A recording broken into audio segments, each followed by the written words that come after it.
ಏಮ ಬಾಯ್ ಜಾಣೆ ಇದೆಲ್ಲ ನೀನೆ ಅಂಗಡಿಗೆ ಎಷ್ಟೆಲ್ಲ ಆಗ್ತದಲ್ಲ ಅಲ್ಲೇ ನಿಂತ ಆಡ್ದೆ ಏಮ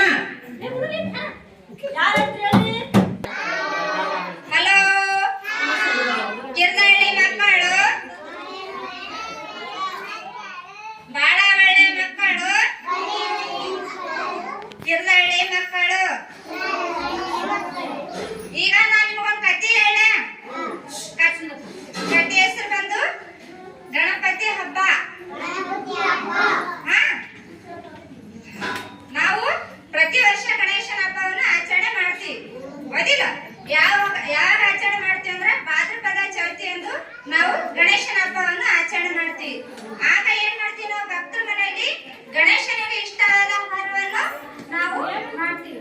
ಅವಾಗ ಗಣೇಶನಿಗೆ ಇಷ್ಟ ಆದ ಆಹಾರವನ್ನು ಕರಿಗಡುಬು ಅಂತೇಳಿ ನಾವು ಭಕ್ತರ ಮನೆಯಲ್ಲಿ ಮಾಡಿದಾಗ ಅವಾಗ ಗಣೇಶ ಏನ್ ಮಾಡ್ತಾನ, ಪ್ರತಿ ಭಕ್ತರ ಮನೆಯಲ್ಲಿ ಗಣೇಶ ತಾನು ಇಷ್ಟಪಟ್ಟಿದ್ದು ಹೊಟ್ಟೆ ತುಂಬಾ ಕರಿಗಡುಬು ಊಟವನ್ನು ಮಾಡಿ ಬರ್ತಾನ. ಆಗ ಮಾಡಿ ಬಂದು ಗಣೇಶ ಏನ್ ಮಾಡ್ತಾನ, ಎಲ್ಲಿಯಾದ್ರೂ ಹೊರಗಡೆ ಹೋಗ್ಬೇಕಂತೇಳಿ ಹೋಗ್ತಾ ಇರ್ತಾನ. ಅವ ಎದ್ರ ಮೇಲೆ ಹೋಗ್ತಾ ಇರ್ತಾನಂದ್ರ ಗಣೇಶನ ವಾಹನ ಇಲಿ. ಯಾವ್ದು ಗಣೇಶನ ವಾಹನ? ಇಲಿ. ಇಲಿ ಮೇಲೆ ಕುಂತು ಹೊರಗಡೆ ಹೋಗ್ತಾ ಇರ್ತಾನ. ಹೋಗೋ ಟೈಮಿಗೆ ಏನ್ ಮಾಡ್ತಾ, ಒಂದು ದೊಡ್ಡದು ಹಾವು ಬರ್ತಾ. ದೊಡ್ಡದು ಹಾವು ಬರ್ತಾ ಗಣೇಶ ಸರಿ ಇಲಿ ಏನ್ ಮಾಡ್ತಾ, ಹಾವು ನೋಡಿ ಎದ್ಕೊಂಡು ನಿಂತಿರ್ತದ. ಎದ್ಕೊಂಡು ನಿಂತಾಗ ಆ ಟೈಮಿಗೆ ಏನ್ ಮಾಡ್ತದ ಗಣೇಶ ಇಲಿ ಮೇಲಿಂದ ಜಾರಿ ಕೆಳಗಡೆ ಬೀಳ್ತಾನ.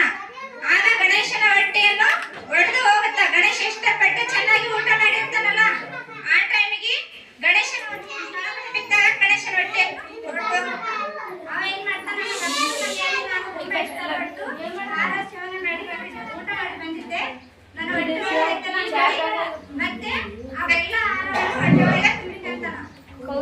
ತುಂಬಿಕೊಂಡು ಹಾವು ಹೊಟ್ಟೆಗೆ ಸುತ್ತಿಕೊಂತಾನೆ. ಆರು ಹೊರಗಡೆ ಮತ್ತು ಬರಬಾರ್ದು ಅಂತೇಳಿ ಹೊಟ್ಟೆಗೆ ಸುತ್ತಿಕೊಂತಾನ. ಆ ಟೈಮಿಗೆ ಏನ್ ಮಾಡ್ತಾನ, ಚಂದ್ರಮ್ಮ ನೋಡಿ ನಗುತ್ತಾನ. ಗಣೇಶ ಬಂದು ನಗುತ್ತಾನ. ಹಾವು ಹೆಂಗ್ ಹೊಟ್ಟೆಗೆ ಸುತ್ತಿಕೊಂತಾನಲ್ಲ ಗಣೇಶ ಅಂತೇಳಿ ಚಂದ್ರಮ್ಮ ನಗ್ತಾಗ ಗಣೇಶನಿಗೆ ತುಂಬಾ ಭಯಂಕರ ಕೋಪ ಬರುತ್ತ. ಕೋಪ ಬಂದಾಗ ಗಣೇಶ ಏನ್ ಮಾಡ್ತಾನ, ಪ್ರತಿ ವರ್ಷ ನಮ್ಮ ಭಕ್ತರು ನನ್ನ ಹಬ್ಬವನ್ನು ಆಚರಣೆ ಮಾಡ್ತಾರಲ್ಲ, ಆ ಭಾದ್ರಪದ ಚೌತಿ ಅಂತ ನನ್ನ ಭಕ್ತರ ಕಣ್ಣಿಗೆ ಕಾಣಿಸಬೇಡ ಅಂತೇಳಿ ಗಣೇಶ ಚಂದ್ರಮ್ಮನಿಗೆ ಶಾಪವನ್ನು ಕೊಡ್ತಾನ. ಆಗ ಯಾರು ಭಾದ್ರಪದ ಚೌತಿ ಎಂದು ಚಂದ್ರಮ್ಮ ಭಕ್ತಿ ಯಾರ ಕಣ್ಣಿಗೆ ಕಾಣಿಸಲ್ಲ.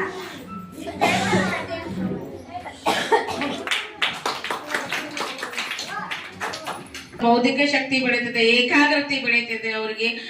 ಇದೇ ರೀತಿ ನಾವು ಕಥೆಯನ್ನು ಹೇಳ್ಕೊಂತ ಹೋದ್ರೆ ಮುಂದೊಂದು ದಿನ ಅವರೆಲ್ಲ ಹೀಗಿತ್ತು ಅನ್ನೋದನ್ನು ಕೂಡ ಅವರ ಕಲ್ಪನೆಯನ್ನ ಮಾಡ್ಕೊಳ್ಳಿಕ್ಕೆ ಸಾಧ್ಯ ಆಗ್ತಾ ಅಂತ ಹೇಳ್ತೀವಿ.